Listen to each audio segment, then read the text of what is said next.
নমস্কার, আমি এসেছি আজকে আপনাদের কাছে কাঁথা শাড়ি নিয়ে। এটা হচ্ছে কটনের কাঁথা। আমি আপনাদের তসর বাই তসর সবাই দেখতে চায়। আমি প্রথমেই শুরু করছি মা দুর্গাকে নিয়ে। এটা হচ্ছে আপনার ব্লাউজ পিস। দেখুন গাছি বাই গাছি তসর, এর উপরে আর কোনো ভালো তসর হয় না।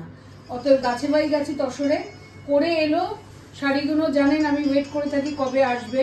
আর কি সুন্দর এই অরেঞ্জ জবাটা দেখুন, পাতাগুলো দেখুন, ভালো করে আপনারা লক্ষ্য করবেন শাড়িগুলো কেমন দেখতে হয়। এবার আমি আসছি, পুরো ভালোভাবে আমি দেখাতে চাই, ওই জন্য এই হলো বর্ডার। কাঁথা শাড়িতে there are always tiny thread pull out, some discoloration, some light stains. Those are natural mistakes of কাঁথা because যারা বানায় তারা একদম গরিব হাউসহোল্ড থেকে, so the marks will be there. Those are not defects. আচ্ছা, দিস ইজ দ্য পাল্লু। মা দুর্গা এসে গেছেন আঁচলে।